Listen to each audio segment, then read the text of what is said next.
Hey, welcome to Chemistry for Non-Science Majors.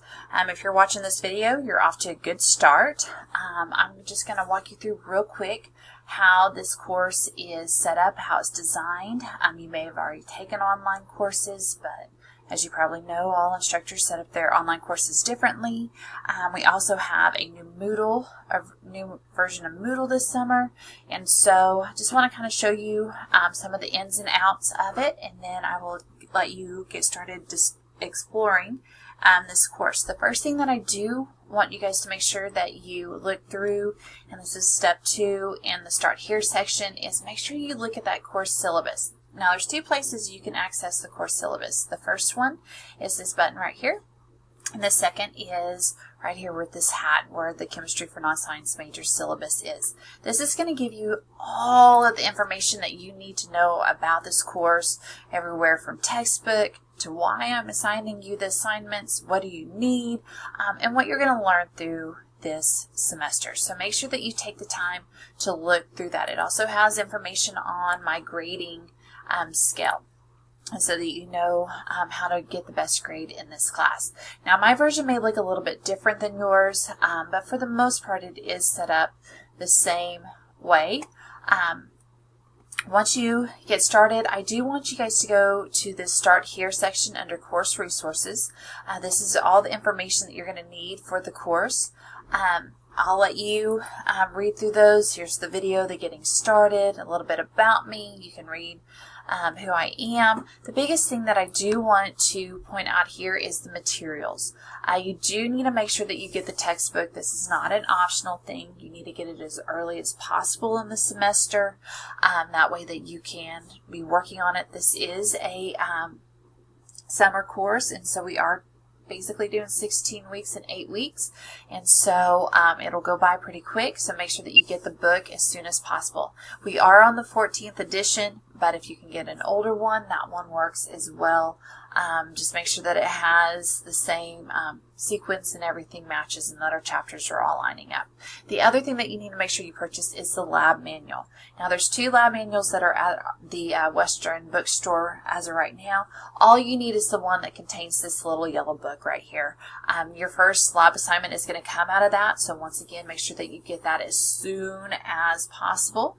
Some other information or some other materials that you need is make sure that you have a calculator that you're comfortable with using. Make sure that's the one that you're practicing with. You cannot use cell phones when you take the exam, so use the calculator that you're going to be using. It doesn't need to be anything fancy. You don't need a graphing calculator or anything like that. Make sure that you have internet access. If you are testing using ProctorU, then you need to make sure that you have a web camera as well. Okay, and you probably also need to have Microsoft Office.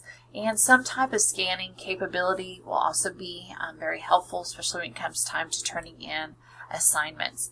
Now this is also listed in the course resources, but this is your assignment schedule. This is when everything is due. The assignment schedule is broken down by the section, so it's broken down the same way that I have the course laid out. And so we have our Start Here section. You have a couple assignments that you need to make sure that you get completed with the due dates. The due dates are really hard set due dates, so make sure that you get your assignments completed on time. I always love early assignments. I don't like late assignments, so make sure that you get those completed on time. And then you have your lab assignments, because this course does have a lab component with it. And then you also have each of the sections are going to have a forum and a section exam. Now the exams have to be proctored, so you have a total of 6 exams. The first 5 section exams must be proctored exams. So we'll talk about that here in just a second. All right, so look at that course assignment schedule, print it off, mark it off. I like to do checklists, so mark everything as you go. Grades, this is also listed in your course syllabus. You have 60% is coming from exams, 25% is coming from your lab component. This is going to be reports, and you do have a course project that you're also going to be conducting. It's basically a science fair project on a college level. Okay, and then you have forums and homework grades. Those make up about 15%. There are quizzes in each section, but those do not count as a grade. They'll show in the grade book, but it does not count towards your grade. On your exams, there's 6.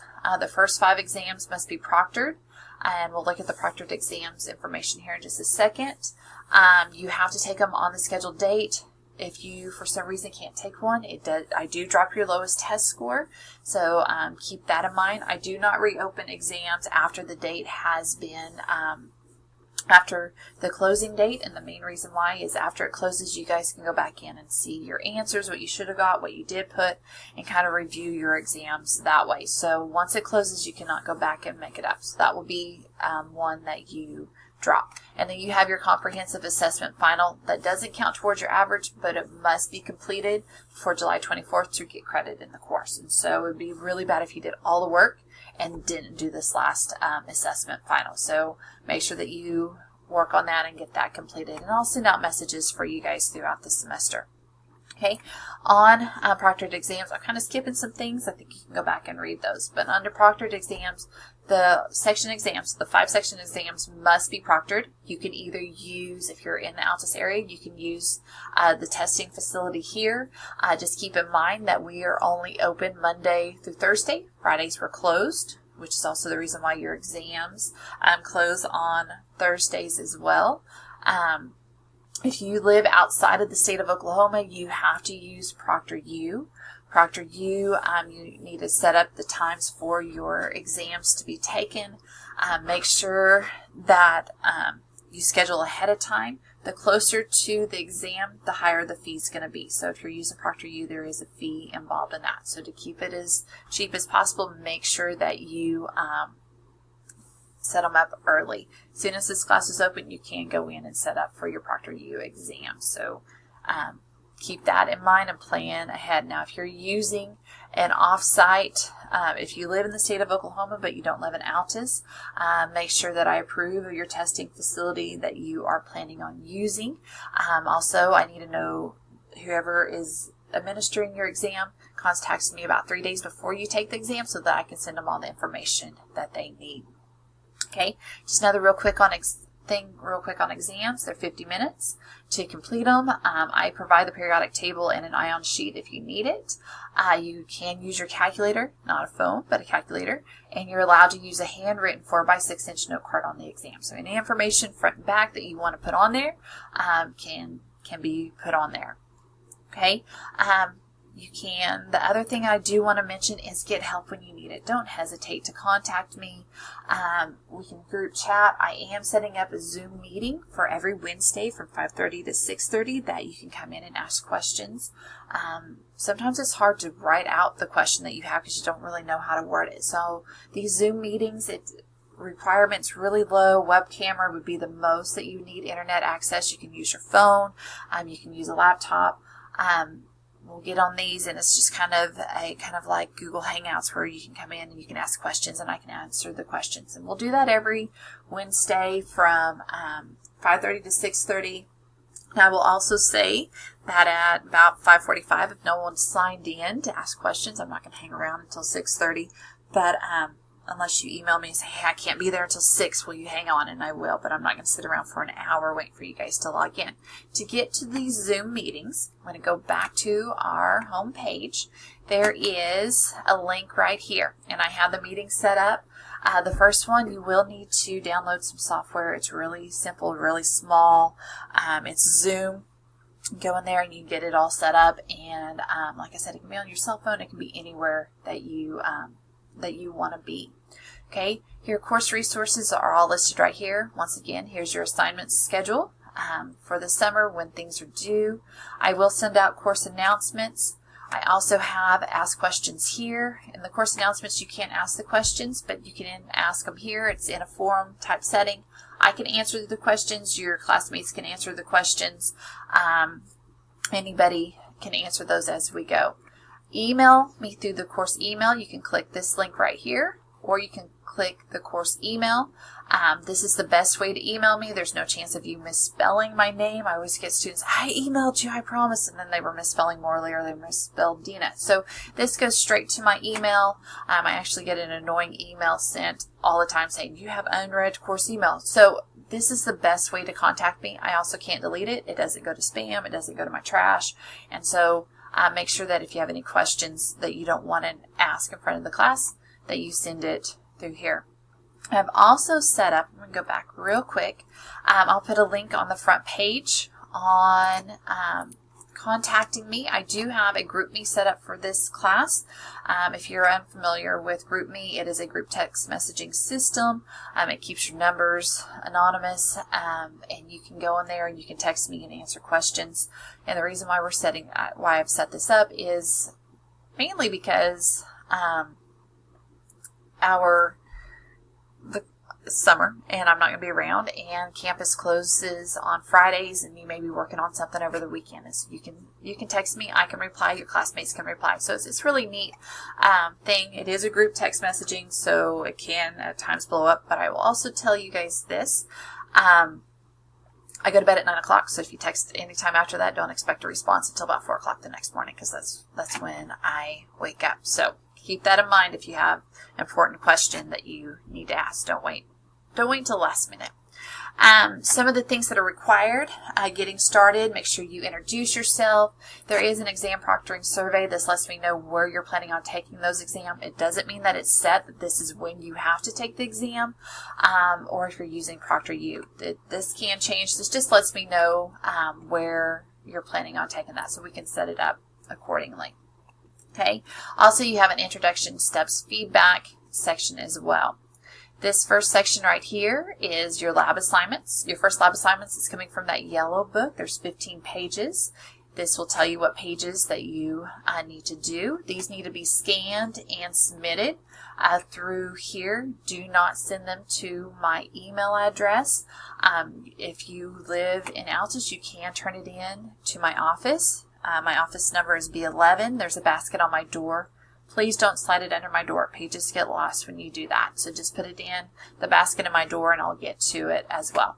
So those, I would prefer for you guys to scan it. There are apps that will take pictures and scan it. Just make sure that I can also read whatever you are scanning. Okay, just real quick, each section is set up the same way. You have a forum for each section, and then here's our unit objectives. There's PowerPoints that go along with the reading. The first section is chapters 1 and chapters 2, so once you do your introduction, just get started on it.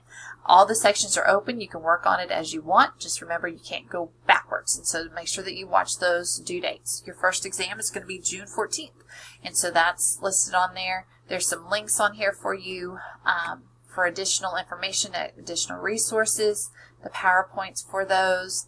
There are some quizzes right here. These do not count towards your grade, but they really are helpful. And so you get feedback on them. You know if you're answering them right, if you're answering them wrong.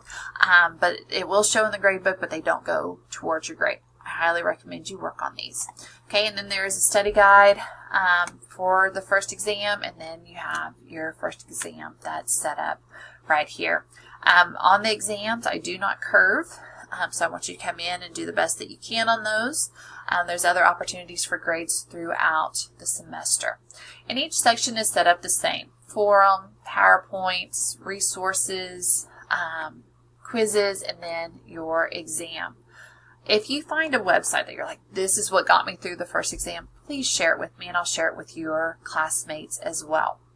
But this is a real quick tutorial over how we're going to use Moodle, how to get through everything. This is also written out in the Start Here book, so make sure that you go through that. Please don't hesitate to contact me with any questions that you may have or any concerns that you have throughout the semester or as we get started. I will get back to you as soon as possible with those. I look forward to having you guys this semester, and best of luck and